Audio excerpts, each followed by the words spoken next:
সম্মানিত হাফেজ সাহেবান, আমরা দেখেন দুই দিকে যেগুলো দেখতে পাচ্ছি এগুলোতে তাবু হবে। হ্যাঁ, এগুলোতে তাবু হবে। আমরা দেখতে পাবো, দেখেন এই যে ছোট ছোট বাথরুমও আছে, ছোট ছোট বাথরুমগুলো আছে।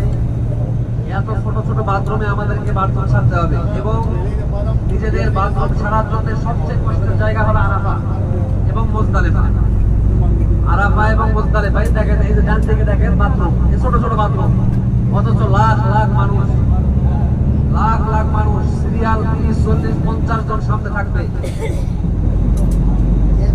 এই জন্য আমরা মানসিক ভাবে প্রস্তুত হবো ইনশাআল্লাহ। মানসিক সুস্থতা, মানসিক ধৈর্য আর শক্তি, এটা আমাদের হজ পালনে অত্যন্ত গুরুত্বপূর্ণ ভূমিকা পালন করবে।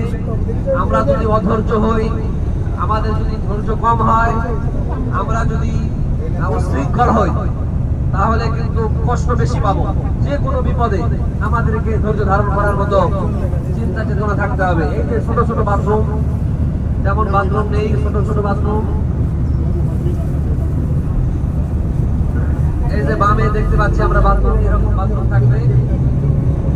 এই ডান দিকে দেখেন, এখানেও আছে বাথরুম, কিন্তু ছোট ছোট জায়গা, ছোট ছোট করে।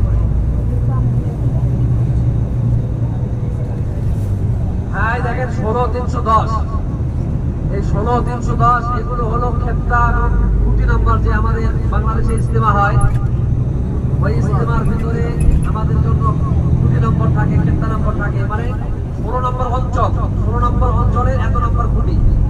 আমরাও ইনশাআল্লাহ হজের আগে দিয়ে দিব যে আমরা কোথায় কত নম্বর রোড, কত নম্বর কোটি, কত নম্বর অঞ্চলে থাকবো, এটা আমরা দিব ইনশাআল্লাহ। তাহলে চলে যাবে। এখানে দেখেন 11 নম্বর, 54 নম্বর, এগুলো অঞ্চল। এই যে তাবুগুলো দেখেন, তাবু এখানে দেখেন, এইরকম তাবুতে আমাদেরকে থাকতে হবে। এই দেখেন মাটি তাবু, মাটির তাবুতে অবশ্য কার্পেট দিয়ে দেয়, কোথাও কার্পেট নাও থাকতে পারে। এই জন্য আমরা একটা বিছানার চাদর দিব, একটা বিছানার চাদর দিব, একটা জায়নামাজ দিব, আবার খাবার দাবারও সাথে নিব, শুকনা খাবার, পানি।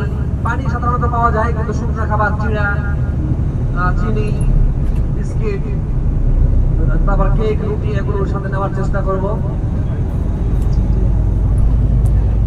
মানে এখানে খাবার পেতে অনেক দেরি হতে পারে, কারণ প্রচুর মানুষ। ভাগ হয়ে পাইলে হয়তো সামনেও পেতে পারি, আবার পিছনেও পেতে পারি। আবার দেখা গেল লাইন ধরতে গেলে কখনো লাইন সামনেও আসতে পারে, পিছনেও আসতে পারে, কোনো হিসাব নাই। এজন্য আমরা সবাই শুকনা খাবার সাথে রাখবো। সম্মানিত মুসল্লি, সম্মানিত হাজী সাহেবান, আমরা সামনে জাবালে রহমত দেখতে পাচ্ছি, বিজয় হজের ভাষণের জায়গা।